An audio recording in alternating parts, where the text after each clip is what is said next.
Engineering graduate ആണോ? കേന്ദ്ര സർക്കാരിൻ്റെ കീഴിൽ മാസം 1,14,945 രൂപ ശമ്പളത്തിൽ ജോലി ചെയ്താലോ?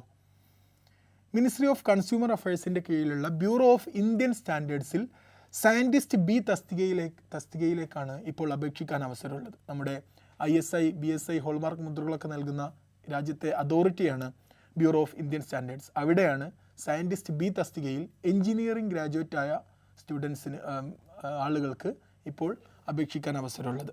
കെമിസ്ട്രിയിൽ 2 ഒഴിവ്, സിവിൽ എഞ്ചിനീയറിംഗിൽ 8 ഒഴിവുകൾ, കമ്പ്യൂട്ടർ എഞ്ചിനീയറിംഗിൽ 4 ഒഴിവുകൾ, ഇലക്ട്രിക്കൽ എഞ്ചിനീയറിംഗിൽ 2 ഒഴിവുകൾ, ഇലക്ട്രോണിക്സ് ആൻഡ് ടെലികമ്മ്യൂണിക്കേഷൻ എഞ്ചിനീയറിംഗ് കഴിഞ്ഞവർക്ക് 2 ഒഴിവ്, എൻവയോൺമെൻറ്റൽ എഞ്ചിനീയറിംഗിൽ 2. ഇങ്ങനെ ടോട്ടൽ 20 വേക്കൻസികളാണുള്ളത്. പക്ഷേ വാലിഡ് ഗേറ്റ് സ്കോർ നിർബന്ധമാണ്. അതോടൊപ്പം തന്നെ 60% മാർക്കോടെയുള്ള BE BTech ആണ് യോഗ്യത. കെമിസ്ട്രിയിലാണെങ്കിൽ കെമിസ്ട്രിയിൽ PGയും പിന്നെ ഗേറ്റ് സ്കോറുമാണ് പരിഗണിക്കുക. അപേക്ഷ നൽകാനുള്ള അവസാന തീയതി മെയ് 23-ാം തീയതിയാണ്. Website www.bis.gov.in. നോട്ടിഫിക്കേഷൻ്റെ ലിങ്ക് കമൻറ്റ് ബോക്സിലുണ്ട്.